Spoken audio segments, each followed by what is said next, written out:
I'm Christina and back for another round of baking with chickens. I'm making a raspberry lemon sheet cake. There's this trend that's been going around Instagram called snacking cakes.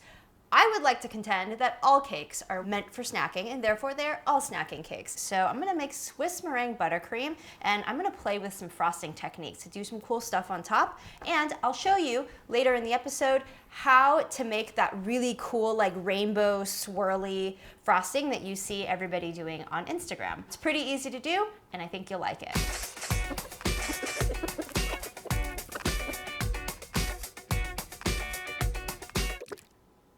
If you want to get the recipe and follow along as I'm making it, it's on my blog. Get the link in the description below. The recipe calls for separated eggs. And here are my eggs in my egg skelter. So I'm gonna pick 3 of my large eggs, 2 butterberries, and 1 fizzleberry. Thank you, butterberry and fizzleberry, for your eggs that are going into a delicious dessert today. I'm a crazy chicken mom. I totally get it. By whipping the egg white, I'm gonna get a fluffier, lighter cake, which is what I want. I don't like dense cakes. I wanted something light. So I'm gonna separate them. So I'm gonna beat the egg whites until stiff white peaks form.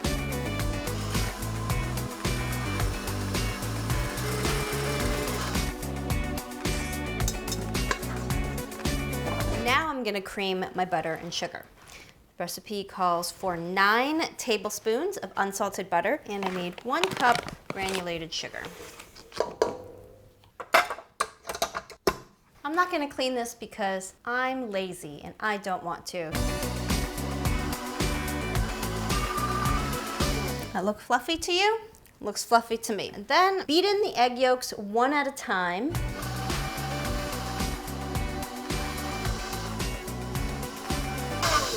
Two cups all-purpose flour, 2 cups, 1 tablespoon of baking powder, 1 teaspoon of salt, and a ½ teaspoon of baking soda.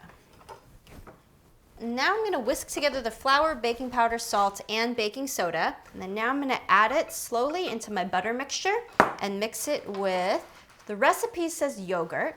I'm gonna use sour cream.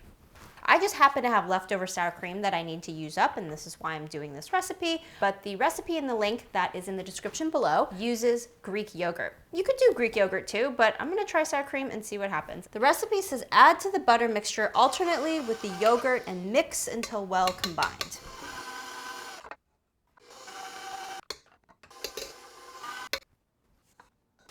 Now that it's combined, I'm going to scrape down the bowl and fold in the egg whites. Does anyone have a better way of scraping a whisk? Because this is so tedious. Do you have a solution? Drop it in the link below. I would like to hear it. Now I'm going to fold in the egg whites. So if you remember the folding technique, it's a technique in which you're folding so that you don't push any of the air out to keep things airy, light, and fluffy. Now it says fold in the berries. Some raspberries for my raspberry. Here you go. Hey! She stole it! So the recipe that I'm looking at does not include this step. We have learned from the strawberry banana bread recipe that whenever you're folding fresh fruit into a batter, you want to toss it in some flour. And the reason why is because you toss the fruit in the flour so that it will suspend inside the batter instead of just sink to the bottom. Now I'm gonna fold my raspberries tossed in flour into the batter. So again, this is where I'm gonna use the fold technique, and then I'm gonna get a nice whole raspberries in my batter. So I'm gonna preheat the oven to 350, and because I'm making a sheet cake, I'm gonna put it in my 9x13. I saved this so that I could use this to butter it, and let's wait while we preheat. Shit, you guys, I forgot something. Because I'm augmenting this recipe, I totally forgot. Lemon!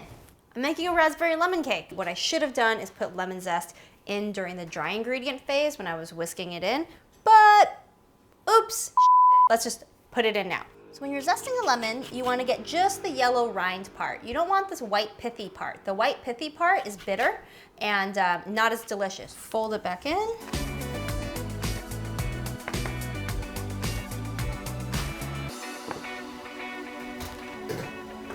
right, it's looking really pretty. It's got golden brown on top. It's not jiggly. And let's see if this toothpick comes out clean. And it does. So I'm gonna take it out and let it cool. So it's been in the oven for a lot longer than 25 minutes. I opened it at 25 to check it, and it was definitely not done. So I put it back in and I turned it so that it would bake evenly on both sides. I'm gonna make part 2 of this recipe. So my cake is now done. It's cooling, it's looking beautiful. So it's kind of got like some weird dimple-y things, but that's totally all good. We're gonna cover it with frosting anyways. So now I'm gonna show you how to make buttercream frosting. I did the Swiss buttercream technique in the fried chicken cake episode, so you can also check that out if you wanna get some backup tips. The recipe I'm using for the Swiss buttercream is from King Arthur Flour. I trust them, I love all the recipes, everything I've done from them has been great. So the number one step here for Swiss buttercream is to separate my egg whites. If you look at this egg really closely, it's got some feathers still stuck to it, little chicken butt feathers. So I need egg whites from approximately 3 eggs, which will be half a cup. Actually, weighing your ingredients is much better, but I don't have one of those, so again, lazy baker, I just work it out. So this is raspberries egg. Here you go, raspberries. This one's butterberries egg and fizzleberries egg. But check it out, fizzleberries egg has got a bunch of speckles on it. Cool, huh? It's really, really, really important that there's no fat whatsoever in the egg white mixture, because that will make your whippy meringue not work, or it'll just be kind of dense and gross. Any fats would be like residue oils inside the bowl, and then with the eggs, when you separate them, you have to make sure there's no egg yolk. I'm gonna put my egg whites into my bowl, add my sugar and salt.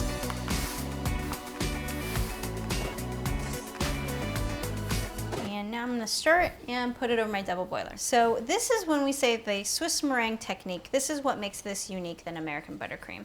So I'm gonna put my metal bowl over this pot of slowly simmering water, and it's so that it doesn't burn, and that the pot of slowly simmering water is gonna heat up my egg yolks to the correct temperature and also melt my sugar. So I want the sugar to melt so that it's not grainy and we have a smooth buttercream. There's 2 ways to know if this is done or not. You can use a thermometer, which I'm going to use to check so that it gets to 160 degrees Fahrenheit. So when you look at it, whenever the grains of sugar have dissolved, that's also a good time to know that it's done. I want to make sure that it is being heated slowly and not too hot too fast, because if it gets too hot, then I'm gonna have scrambled egg whites. Okay, so it's done. I'm gonna take it off, pull it off the heat. And now we are going to whip it until it turns into stiff meringue.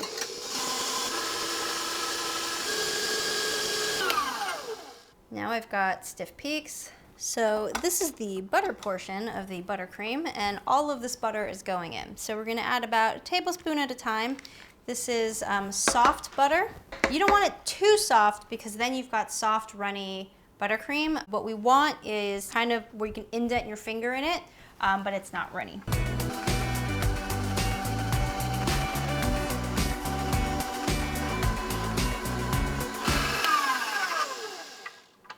If you just watched me throw in all that butter and you're thinking, holy shit, that is a heart attack waiting to happen, that's buttercream, folks. It's not called buttercream for no reason. So this is a good time to add in whatever flavorings that we want. So I'm gonna do lemon vanilla, a little bit of this lemon. This is my vanilla extract.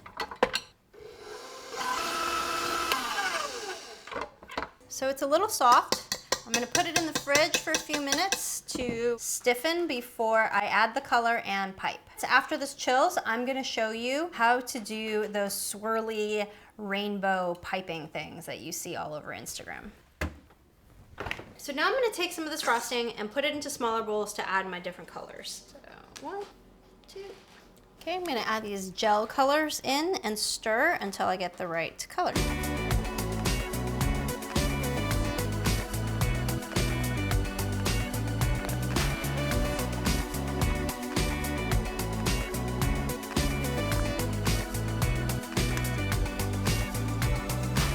All right, so now I have each of my individual colors, my pink, purple, blue, and yellow, and now I'm gonna show you how to mix them all together to make a rainbow. Da-da-da, your best friend, plastic wrap. So you take a big piece of plastic wrap, You lay it out. What I'm gonna do to get my rainbow is squeeze a line out this way.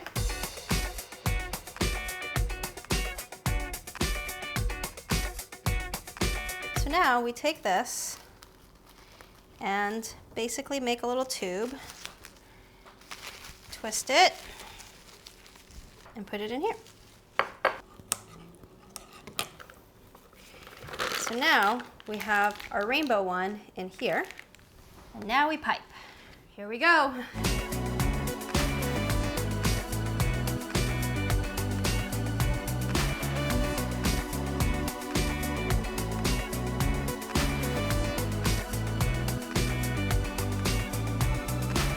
Ta-da! It's done! Here is my raspberry lemon sheet cake with this beautiful lemon frosting. This was more labor intensive than I thought it was going to be because I had to make all of the different color frostings, and I love it. Until next time, thank you for watching Baking with Chickens.